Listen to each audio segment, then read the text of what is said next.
Hey everyone, welcome to our session this afternoon on the nursing program, skill assessments, and future pathways in Australia.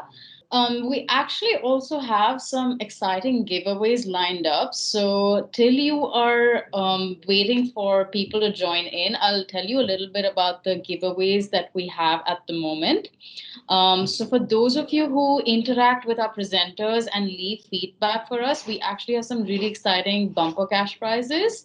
For those of you who leave the most descriptive review under our Facebook post with the hashtag Aussizz Education Summit 2022 in the comment section, you will get three cash prizes. So there'll be three people who'll be winning various amounts. So please do participate with us and leave us great reviews, and you'll be eligible to win any of our exciting prizes.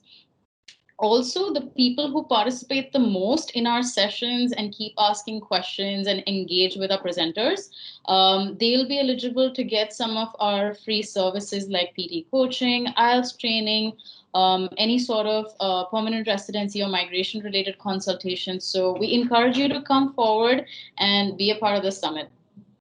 Today, I'm actually joined by Ms. Simplepreet Kaur, who is one of our most reputable migration agents with extensive experience in skill assessments, general skill visas, state nominations, employer-sponsored visas, partner visas, student visas, visitor visas, and AAT cases. She has helped numerous migrants to settle down in Australia, and she's an expert in providing tailored solutions to all our clients. So thank you so much, Simi, for joining us today. And let's get started with the nursing session today. Yeah, sure.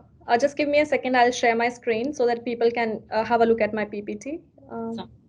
Hello, everyone. As Riddhi has already introduced me, so I'm going to talk about nursing and other health occupations today. I'll show you a roadmap to the registration or the skill assessment, and then the PR pathways, and like which courses, how can you get the registration in the nursing or the health occupations, and then apply for the skill assessment, and how can you secure your permanent residency in Australia.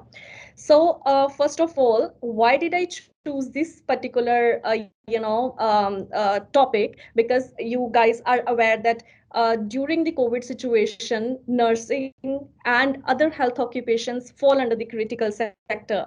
And there are many jobs available in these fields. And of course, immigration and all the state nominations programs, these jobs or these occupations are preferred because there is a shortage of staff or the nurses or other health practitioners as of now. So that is why these occupations are in high demand as of now, and immigration is preferring these people in terms of the invitations, and also the states are preferring people who are working in the critical sectors. And I'll start with the nursing occupation first, and we'll guide you on the registration, skill assessment, and the PR pathways, and then we'll talk about the other health sector occupations as well. So first of all, we'll tell you the difference between an enrolled nurse and a registered nurse in terms of the education or in terms of the PR options. So, enrolled nurse, if you study a diploma of nursing, which can be 1.5 years of diploma or a 2 years of diploma, then you can become an enrolled nurse. And if you study a bachelor's degree or a master's degree in nursing, then you can become a registered nurse.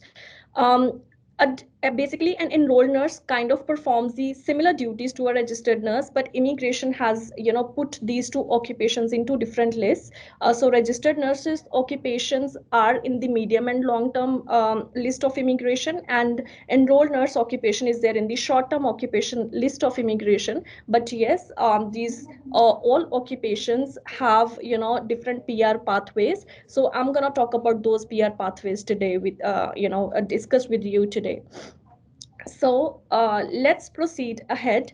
Okay, so coming to the registration process. So AFRA is the registration authority. AFRA means Australian Health Practitioner Regulation Agency.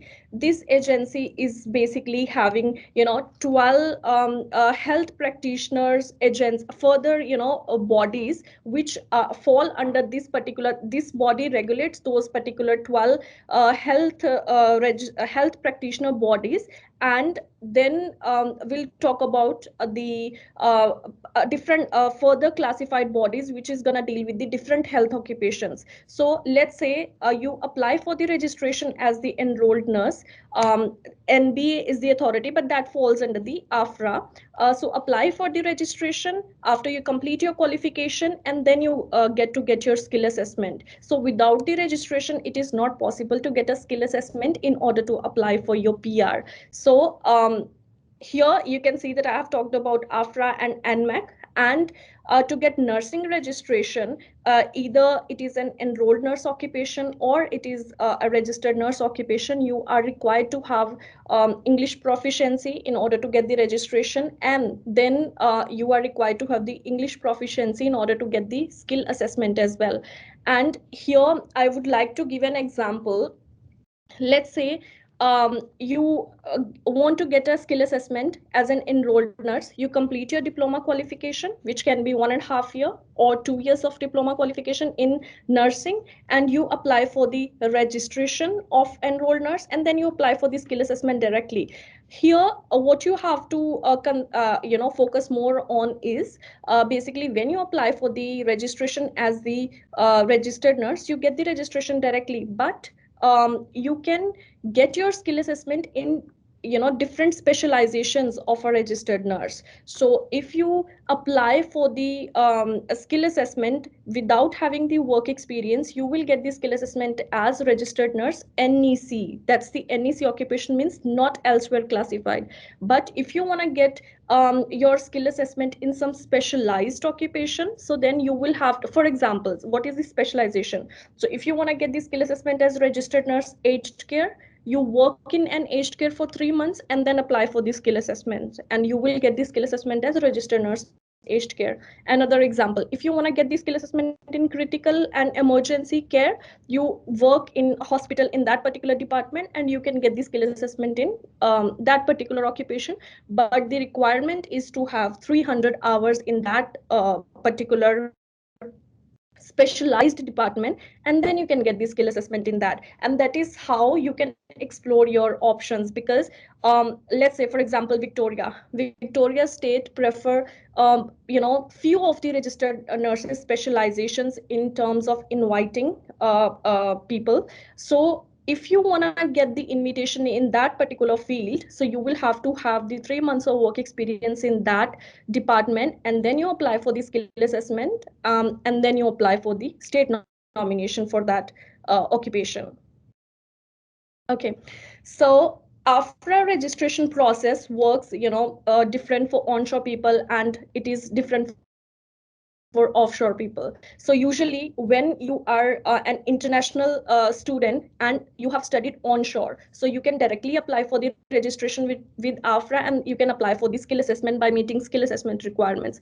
But for offshore people, it might be different. So you will have to apply for the registration first, then AFRA will recommend you to study iron program, or might be some different program, in order to get your registration, and then you apply for the skill assessment. So for offshore people it is a bit different, but for onshore people it is you can directly apply for the registration with AFRA, and then you can get the skill assessment. So most of the offshore people have to go for maybe the clinical exams to apply for the registration, and then you apply for the skill assessment. So the nursing skill assessment is, these are the two more most famous types of the skill assessment. So one is the modified skill assessment. So students who are onshore or who have studied nursing in Australia or New Zealand, they fall under the modified skill assessment. But full skill assessment is for those people who have not studied in Australia, who have studied not in New Zealand, who have studied nursing outside Australia, and they wish to apply for the full skill assessment. After getting the registration, they will fall under the full skill assessment category. Okay, so that was about nursing, but here I would like to talk about other health occupations as well, which are quite popular nowadays, or which are high in demand nowadays. Immigration is preferring these people. State nominations are states are preferring these people. So these people fall under the critical sector. I mean, of course, these people fall under the health sector of this country. So that is why during the COVID situation, these occupations are preferred, and a few of these occupations are there in the primary migration skilled occupation list as well. This list was introduced during the COVID situation, that if you are, for example, if you're a registered nurse, then you will be invited on priority. You will be invited, your once you are invited, your visa will be granted on priority. So that is why I mean, these occupations are there on the PMSO list, because there is a shortage of these occupations, or there are more job vacancies available, so immigration is preferring these people. So physiotherapist, pharmacist, psychologist, occupational therapist. So these occupations have similar sort of registration process. The registration bodies are different, but for these occupations the bodies are different, but all these bodies fall under AFRA, and then you will have to apply for the skill assessment. So again, I'm telling you, if you have got onshore qualification, then you can apply for the registration directly, and then apply for the skill assessment with the related skill assessment body by meeting whatsoever are the requirements for different occupations. But if you have an offshore qualification, for the registration you might have to go for the maybe skill a desktop skill assessment, or a CAPS exam or something like that. So for the offshore occupations, you will have to go for a clinical exam, or just an exam, in order to get a registration, and then you apply for the skill assessment, and then you proceed for the PR pathways. Just giving an example here, one of my clients lately got the invitation as an occupational therapist. So he has studied here in Australia, he applied for the registration, and then he applied for the skill assessment, and he has got the invitation like with 70-75 points as well from Victoria, because Victoria is preferring people who are working in the health sectors. And occupational therapist has recently been introduced to the priority list of Victoria. If you check the updates about Victoria state, so this is the one of the occupations which have been recently introduced for the priority occupation list for Victoria. So yes, if anyway, if you have any questions about any of these occupations later on, you can message in the chat box, and I'll answer the questions. And also, as Riddhi told initially, that you can have one-on-one consultation as well, and of course you can win prizes if you be interactive in this particular session, and if you ask more of the questions in the end of the session. Okay, coming to the PR pathways for nurses, and it is basically for any of the occupations, because as of now, the PR pathways are almost similar for most of the occupations. So let's say, how do you start, initially? So first of all, you complete your qualification, whether it is a diploma or a bachelor's or master's degree. So see, you can apply for your PR after the completion of your diploma as well. So which is, I mean, your occupation becomes enrolled nurse, and you can apply, you can have PR pathways based on that occupation as well. Then again, as I told you, on the basis of bachelor's or master's, you become a registered nurse, and you will have to have a specialization. Okay, here I would recommend you guys to find a job in your if you are a nursing student, so find a job in your, like maybe in aged care hospital or whatsoever, so that you can get a specialized skill assessment, because most of the states are preferring nurses who are specialized in some of the fields. If you do not have a work experience, then your skill assessment will be as a registered nurse NEC. And of course, most of the jobs prefer the nurses with with the employment. So it is better to have a job in your field.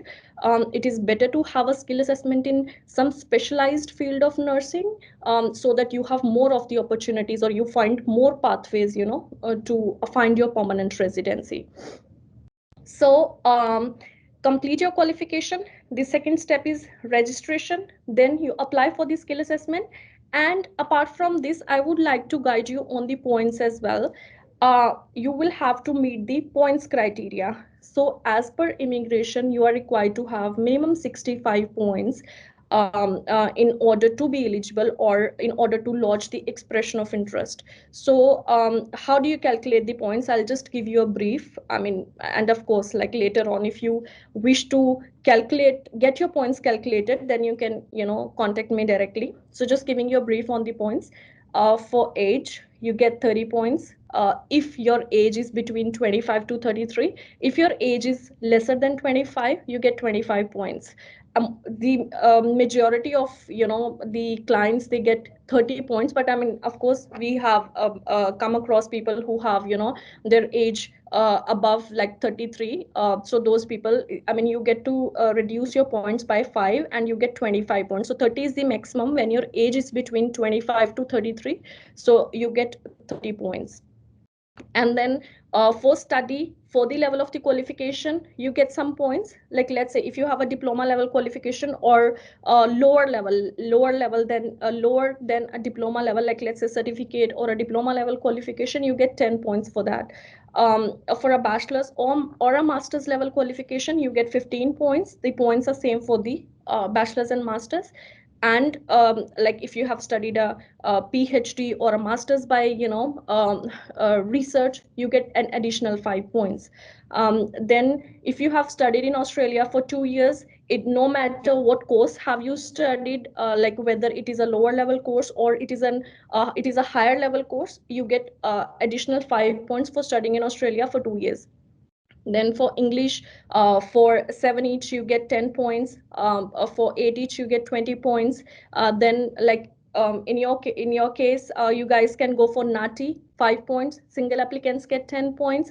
If you have a partner who has a skilled, who is skilled, like who has a positive skill assessment, plus who has 6 each in English, minimum 6 each in English, then you can claim 10 points for the partner as well. If you guys have studied and stayed in the regional area during your study period, so you can claim additional 5 points for the regional areas as well.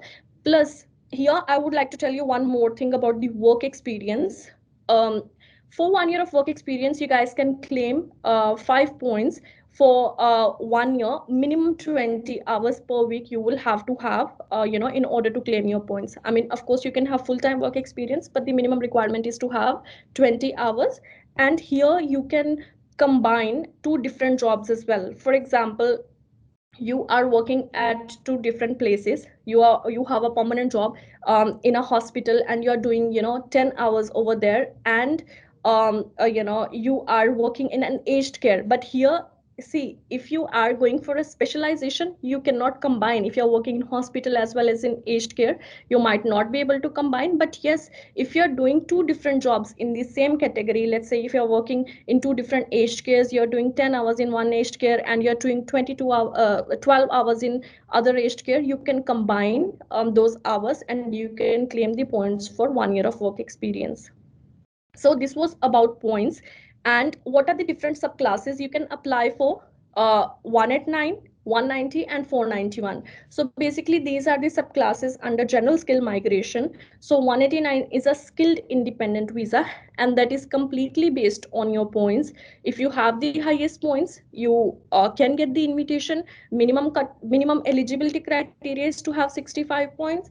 In the last financial year and even in this financial year, immigration has invited many of the health occupations or the nursing occupations with lesser points as well, like maybe 70, 75. But in this financial year, immigration is looking for people who have the higher points. Why? Because under 189 subclass, immigration has allocated 6500 seats for this financial year.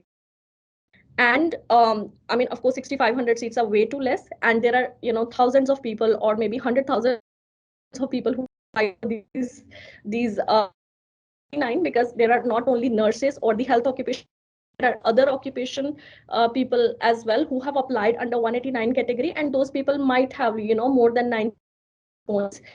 And yes, for 189, immigration says that 6500 people will get the visas in this financial year. So which means people who have already been invited in the last financial year, they will fall under the same allocation of the seats. So yes, 189 is, an option, but I do recommend you that you have to try the alternative options as well, which are maybe 190 or 491. These are the state nominations. Or if you guys have, number of years of work experience and still you haven't managed to get the state sponsorship, then you can go for the 482 visa, which is an employer sponsored visa, or a 186 visa, which is again an employer sponsored visa, but that's a permanent visa. So 482 is a temporary visa and 186 is a permanent visa. And let's say, if you are on your TR and your visa is about to expire, but you have the work experience in your own field, and if your employer is happy to help you, or if your employer genuinely requires you to be at that particular, workplace or at that particular job, then you can even go for the 407 visa in order to extend your stay here in Australia. But that's a temporary visa. But again, you can, find options to extend your stay here, whether it is a temporary one or a permanent one. So the pathway is either 189 skilled independent, 190 state nomination, 491 regional state nomination. So let's say if you want to go for a state nomination, we will discuss the state requirements, in detail. But I'm just going to give you a brief. Whenever you wish to apply for a state, you are required to have minimum 60 points by yourself, and 5 points you get from the state when you apply for 190, because the minimum criteria is to have 65 points. And whenever you apply for 491, you are required to have minimum 50 points by yourself, and 15 points you get from the state, and that is how you meet the criteria of 65 points. But as of now, most of the states are preferring people with the higher points, so it is better to have the higher points. It is better to work on your PTE, it is better to work on your NATI, and it is a very good idea to have a job in your field so that you can have maximum of the chances. Whenever I'm talking about a state nomination, um, every state would have its own requirement to meet, along with, having these 65 points. So even if you have 65 points, if you are not meeting the state requirement, you will not be eligible. And also, even if you're having, let's say, 95 points, and if you want to apply for 190 or 491 for any of the states, but if you are not meeting the state criteria, for example, if you're not having a job, then you will not be invited until you have met that particular state's requirements. Okay. So these are the occupations basically. There, I mean, you can see these occupations. These are the specializations I was talking about: registered nurse, aged care. If you work in aged care, you become registered nurse, aged care. Then child and family health. Basically, this is the list of the occupations. You can go for these occupations are there in the medium and long term list, and these occupations are there in the short term list. And enrolled nurse occupation is there, which is a popular one. And of course, these registered nurses specializations are popular, which are there in the list. And the occupations which are there in the medium and long term list, only those candidates can go for the 189 visa. But I mean, of course, if your occupation is there in the short term list, you can only apply for the state nomination, or like 190, or the regional sponsorship, which is 491. Okay.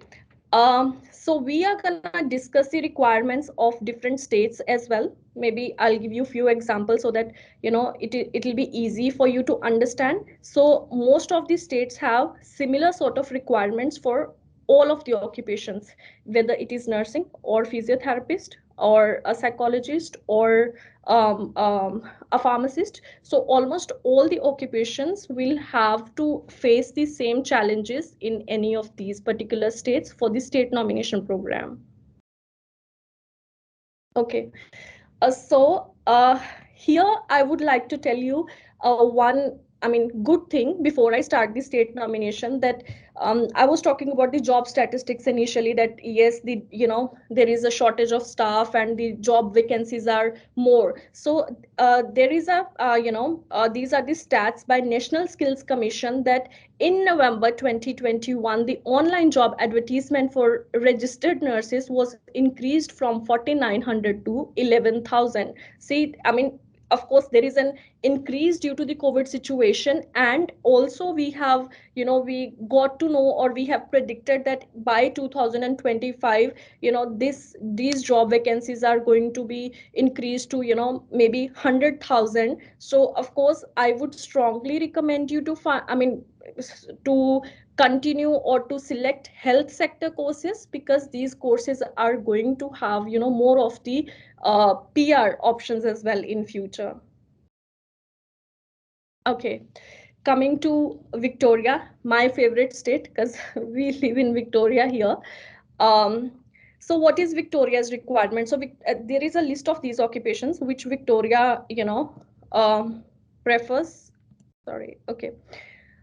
Victoria requires people to live in Victoria and be employed in Victoria. So let's say if you have completed a diploma of nursing, you can get your skill assessment done in as an enrolled nurse, and you can apply for either 190 or 491. For 190, you are required to have a job in any areas of Victoria, whether it is metro or regional. You can be eligible for 190, but you are required to, of course, recommended to work on the points. Try to have the higher points, because of course, if you see around, there will be more of the people who will have, maybe 70-75 points on an average. If you want to stand out, so it is better to have a better job, plus higher points in PTE, and of course NATI. So what is 190's criteria? That you must be living and working in Victoria, any area of Victoria. The good thing is there is not any minimum duration requirement. Let's say if you have just started your job a week ago, you can apply for the state nomination if you are, already eligible. Eligibility means if you have positive skill assessment, if you have enough of the points to apply, you can apply for the Victoria state nomination even if you have started your job right away. Okay, because there is not any minimum duration requirement for Victoria as of now, and it might change in future, because every financial year every state changes the requirement. So last year it was 6 months of requirement, minimum duration for the work experience, but in this financial year there is not any requirement by Victoria. So most of the health occupations have PR pathway here in Victoria, so it is better to explore the options in Victoria only. And enrolled nurse occupation. This occupation has recently been updated. Of course, it was there on the list before as well, but it has recently been highlighted by Victoria State that we need more of the enrolled nurses as well. So I would like to inform all the enrolled nurses that you might not have to move to any other state now. So you can apply and you can become eligible in Victoria only, to apply for Victoria state nomination. Again, the requirement is to have an employment in your own field, and then you can apply. For 491 Victoria, you must be living and you must be working in the designated regional area of Victoria, and then you can apply, and then you meet the eligibility criteria. So this is the difference between 190 and 491. So I recommend here, for all the health occupation people or the nurses to try Victoria State. And see, if you want to stay in Victoria, you will have to find a job in order to be eligible to apply for a Victoria State nomination. But here, even if you go to any of the states, job is important. If you have a job, you will have better opportunities to find pathways. And again, there are many job opportunities available, so you do not have to stress about it a lot. You just have to try your luck, and of course you have to work hard. Moreover, Victoria says that even if you're working in an agency, let's say we have seen, many of the nurses who work in agencies, or through agencies in different, maybe hospitals or aged cares. So Victoria accepts the work experience even if you work through agency or even if you work casually. But again, if you have got a permanent job, that would be preferred. But if Victoria accepts the work experience of the agencies as well. Have already explained. Okay, coming to New South Wales. New South Wales 190 and 491. So you might have heard that many of the clients are moving to the NSW. Why? Because NSW has got most of the allocation of the seats for this financial year, and NSW had a requirement for 190 that if you have the highest points and if you stay in NSW for 3 months, and you will become eligible for the 190. NSW lately changed that requirement for 190 in December. For most of the occupations, the requirement is to have 3 months or 3 years of work experience in your field, and then you become eligible. Okay, but like as a nursing or any health occupation, you can still try NSW as well, because you might find better or improvised requirements in next financial year. And then I mean, of course, you will have to work on the points, because for 190 NSW you will only be preferred if you have the highest points, no matter what the occupation is. But if you have lesser points, unfortunately, you can try the 491 regional state nomination for NSW, because NSW has got number of, you can see the list here, the number of regions participating in 491 NSW program. So you can apply under the different region. Let's say if you are living in the regional, for example in Central Coast, you can apply for the Central Coast RDA for the state nomination. Central West, like any of the region you can choose. But first of all, you will have to see that if your occupation is open in that particular region's list, and then accordingly you can apply. In this financial year, NSW introduced a new process that NSW introduced the windows for the registration of interest. So there were four windows introduced by NSW that you will have to apply in those particular windows. For example, there was a window in August, then October, and then January, and the next window is going to be opening in the month of March. So people who are already eligible, you guys can contact me to apply for 491 a window for any of the regions. Basically, how the process is, for 491, NSW has introduced 3 streams. Under stream 1, you must be having 1 year of work experience in your field in NSW's designated regional area, and you must be living in the designated regional areas of NSW, and you can apply. And NSW gave a special exemption to people who are having minimum 3 months of experience under stream 1. They can try to apply for stream 1, but like it depends on the officials or the case officers if you are considered based on 3 months of work experience or not. And the second stream says, if you are a graduate of regional NSW designated regional area, if you have stayed your study over there as well, then you can become eligible for stream 2. And there is another stream which is stream 3, and which is everybody's favorite stream or the option, that if you have a skill assessment, if you have a positive, of course positive skill assessment, if you have English score, and you can apply. And if you have minimum 50 points by yourself and 15 points anyway you get from the regional area, I mean the subclass 491, there is not any additional criteria for this stream. Anybody can apply. Even if you're interstate, you can apply for this.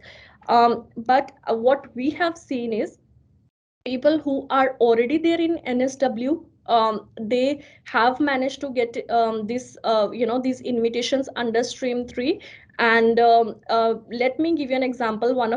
These people were staying over there for 6 to 8 months. But one of my clients, she was a registered nurse, and she recently got a job in an aged care. She went there, and after 15 days, she got the invitation. So just wanted to let you know that how important, or how critical sector you are working in. So it is better to choose health sector occupations because there is a lot of demand of these occupations. And just letting you know that how my client got the invitation in 15 days from a 491, under 491, stream 3. She just got a job, she started the job, and she got, her skill assessment occupation was a registered nurse, and she did not even have the highest point. She just had 7 each in English, and she did not have nati. I'm not saying that you guys don't have to do nati, but I'm just saying try to work on the points, have higher points, but you might get invited with the lower points as well if you have a job. So this was all about NSW. Okay, South Australia now. Many people from Victoria, they moved to South Australia as well. What is the most popular, pathway in South Australia is for health occupations.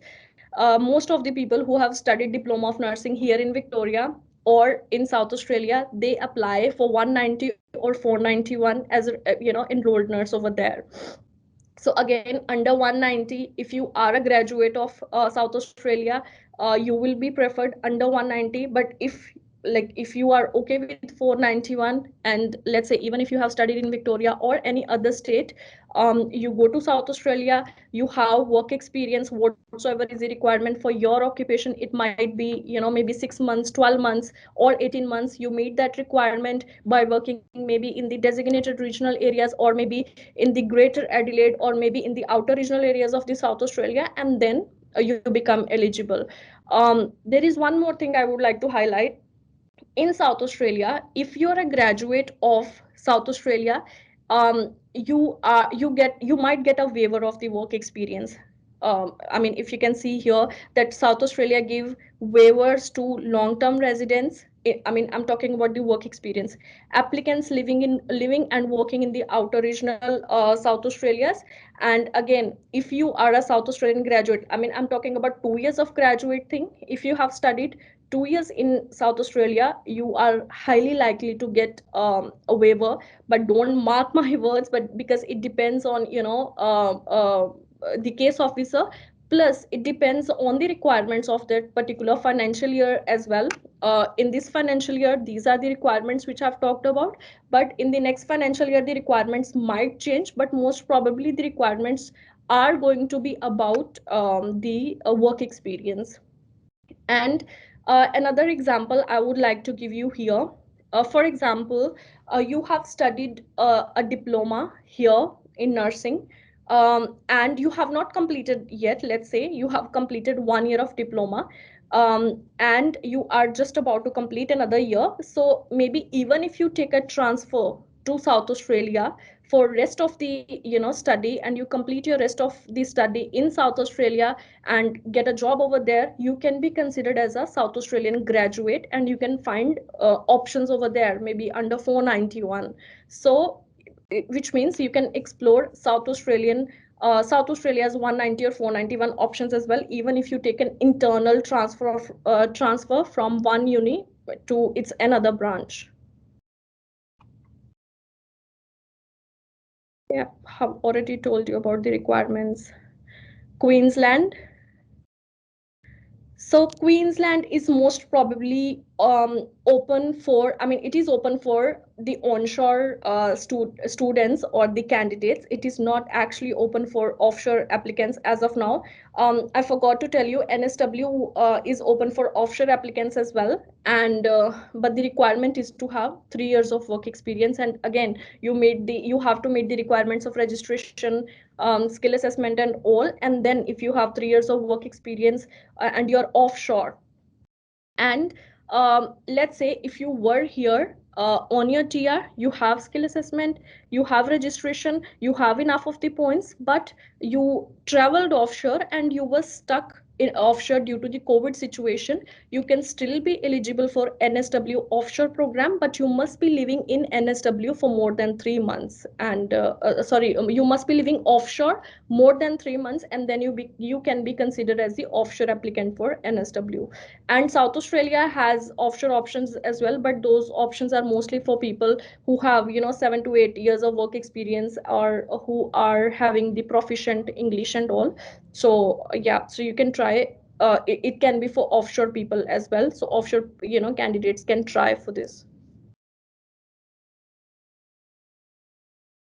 Queensland.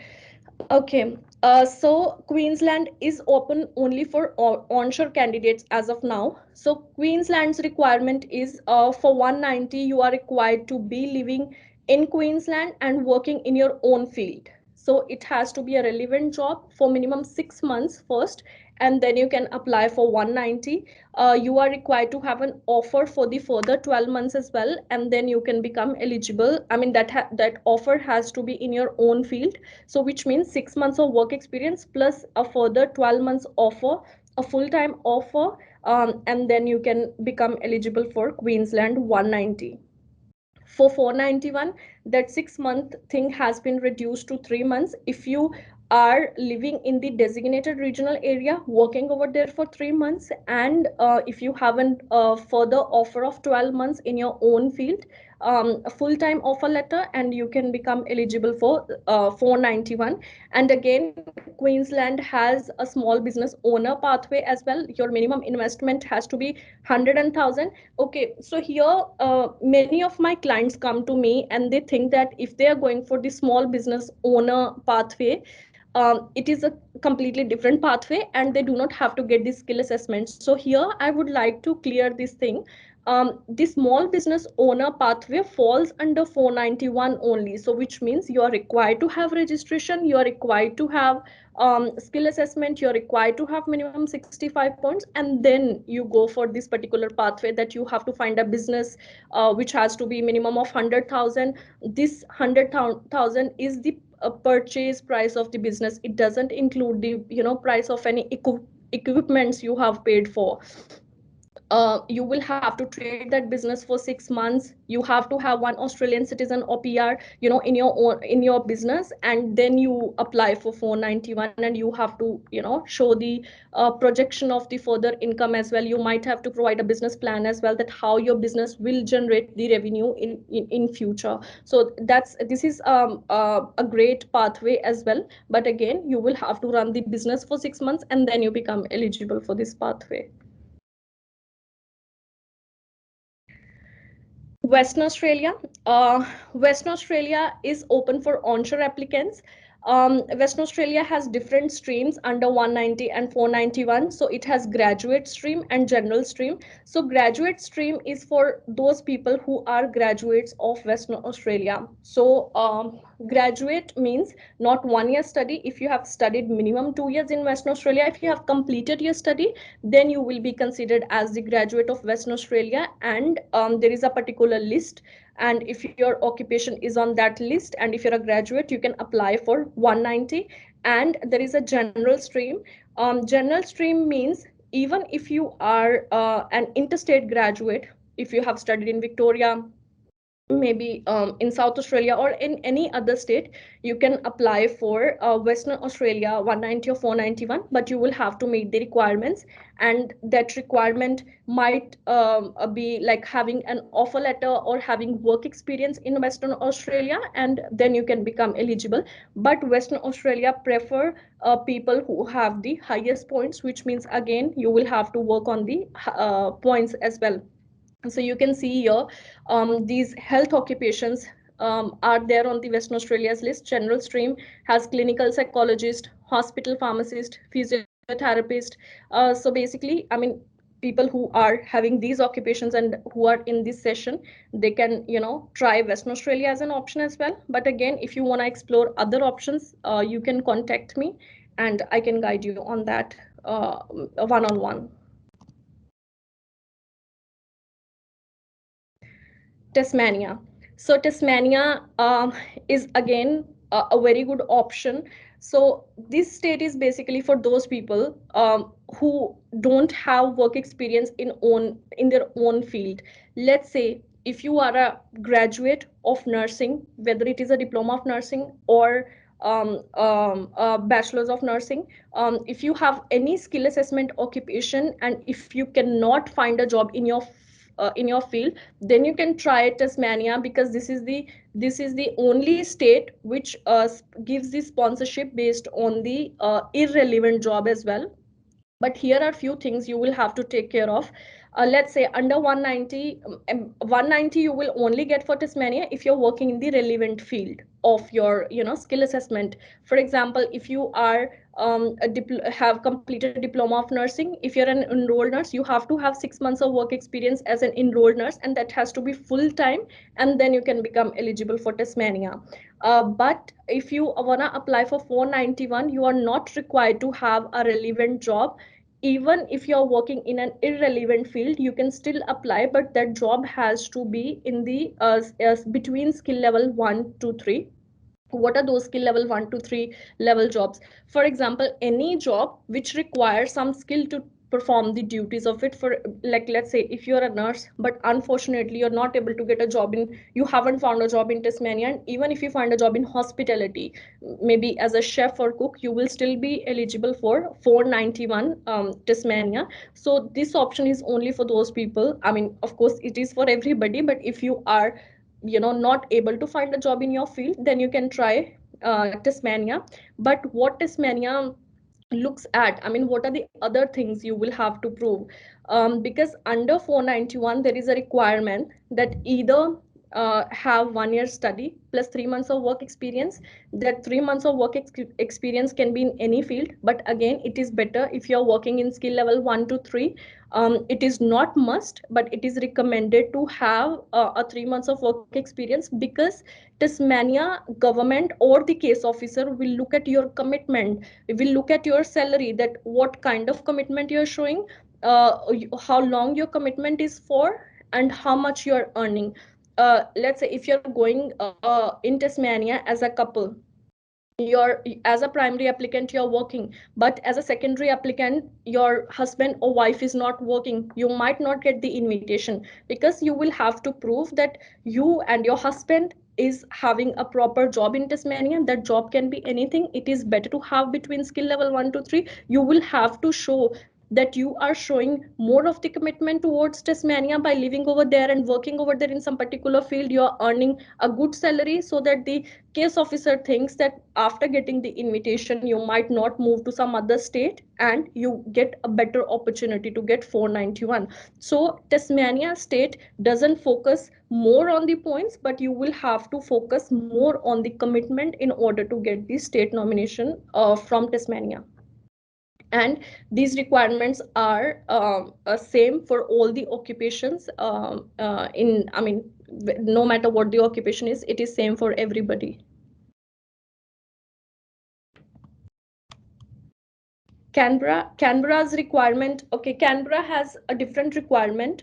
Um, the requirement is kind of the same, like you're required to have 6 months of work experience in any field for 190 and 3 months of work experience in any field for 491 in Canberra. But Canberra has its own metric system. So what is that metric system? Like there is Canberra has introduced a different method to calculate or to compare people who are staying over there in Canberra. So let's say if you're staying in Canberra for more than one year, you get points for that. If you're staying in Canberra for lesser than 1 year and you're applying for the state nomination, you might not get the, I mean, you will not get the points for that, for the stay. If you work in Canberra in the relevant field, you get the highest points. If you work in the irrelevant field, which is the requirement, that if you work in the irrelevant field as well, that is fine, but you get lesser points.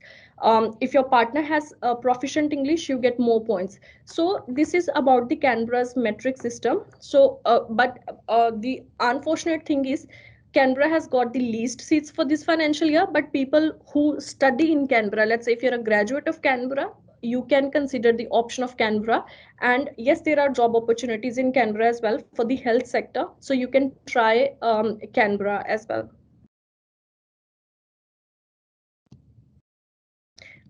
Here, I guess I forgot to tell you about the Northern Territory.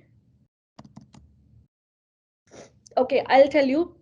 So the Northern Territory's requirement is that you must be living for 190. If you are a graduate of Northern Territory, you must be living and for next 6 months in Northern Territory on some visa which allows you to give to work full time, sorry, and then you can be eligible for 190. But if you did not manage to live in Northern Territory after you have completed your study, then you might be eligible for 491. So in Northern Territory, it is the requirement is to have a job in your own field, and you are required to provide the contract for next 12 months as well. But again, here, as of now, in this financial year, Northern Territory has got the least seats. There are 500 seats for 190 and 491 again the 500 seats. So people who are graduates of Northern Territory, they might be preferred over people who have moved from interstate. So again, but if you're working in your own field, yes, you can be preferred in Northern Territory as well.